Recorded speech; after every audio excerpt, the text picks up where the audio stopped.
Today we will discuss product life cycle in product development and launching. To understand the product life cycle, we can help a company to understand and realize when the time to introduce and withdraw a product from a market, its position in the market compared to the competitor, and the product success or failure. The products and the services have the certain life cycles. Life cycles refer to the period of the product's first launch into the market and until its final withdrawal, and it is split up in phases, that is introduction phases, maturity phases, like this. During this period, significant changes are made in the way that the product is behaving into the market, such that its reflection in the respect of sales to the company that introduced it into the market.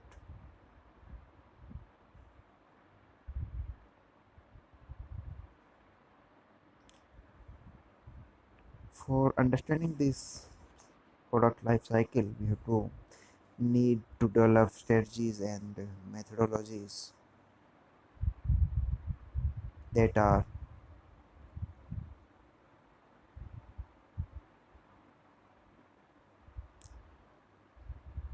the product life cycle graph is given in the diagram, in which we discuss the product development process, introduction phases, growth phase, maturity phase, and decline phase.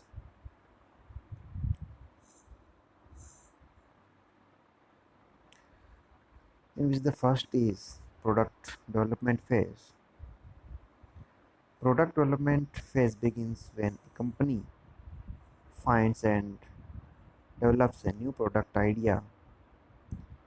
This involves translating various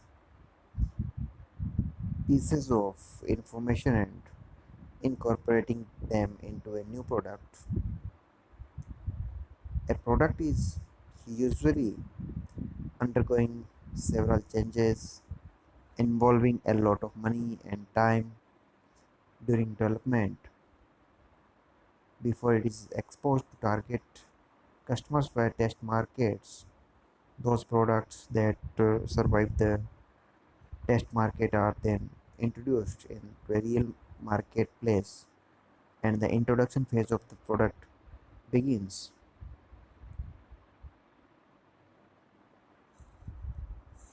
Now, second one, we will discuss the introduction phase. In this phase, the product includes the product launch with its requirements to getting it launched in such a way so that it will have maximum impact at the moment of sale. A good example of such a launch is the launch of Windows XP. We can understand it with example of the Windows XP. This period can be described as a money sinkhole compared to the maturity phase of the product.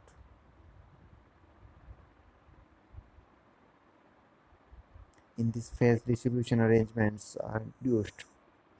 Having the products in every country is very important, and the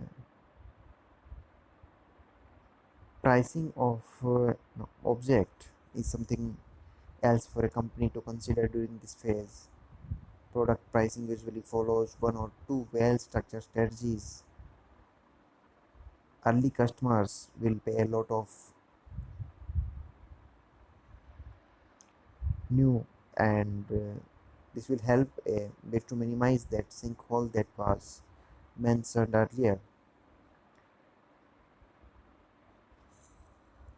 A successful product introduction phase may also result from actions taken by the company prior to the introduction of the product to the market. These all these actions are included in the formulation of the marketing strategy, and a marketing mix may also help in the terms of defining the targeted audience during promotion and advertising of the product in the introduction phase.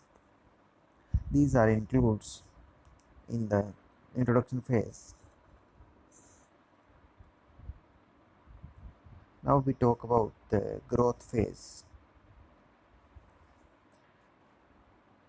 This phase offers the satisfaction of seeing the product take off in the marketplace. This is the appropriate timing to focus on increasing the market share. If the product has been introduced first into the market,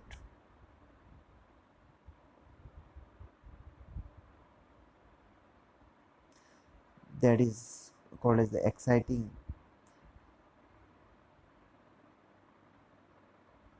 stage in the growth phase, then it is in position to gain market share relatively easily. A new growing market alerts the competition's attention. In this phase, also promotion and advertising be continued, but not in the extent that was in the introductory phase, and it is oriented to the task of the market leadership and not in raising product awareness. A good practice is the use of actionable promotions.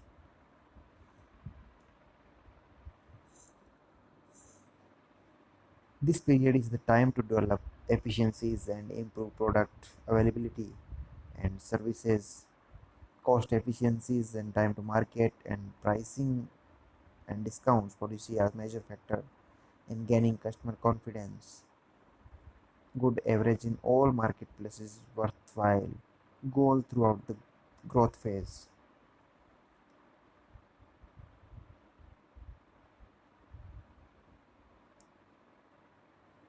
It is pointless to increase customer expectations and product demand without having arranged for relative production strategies that are all about for the growth phase. Next, we will discuss the maturity phase. When the market becomes saturated with variations of the basic product and all competitors are represented in terms of an alternative product, the maturity phase arrives. In this phase, market share growth is at the expense of someone else's business rather than the growth of the market itself. This period is the period of the highest return from the product, and a company that has achieved its market share goal enjoy the most profitable period, while a company that falls behind its market share goals must reconsider its marketing positioning to the marketplace. Pricing discount policies are often changed in relation to the competition policies. In a successful product, maturity phase is extended beyond anyone's time expectations. And last phase is decline phase. The decision for withdrawing a product seems to be a complex task, and there are a lot of issues to be resolved before we decide to move it out of the market. Sometimes it is difficult for a company to conceptualize the decline signal of product. Usually a product decline is accompanied with a decline of market share. Its recognition is sometimes hard to be realized since marketing departments are usually too optimized due to big product success coming from the maturity phase. The prices also kept competitive and the promotion should be pulled back at level that will make the product presence visible and at the time retain the loyal customer. Distribution is narrowed. The basic channel should be kept efficient, but alternative channels should be abundant.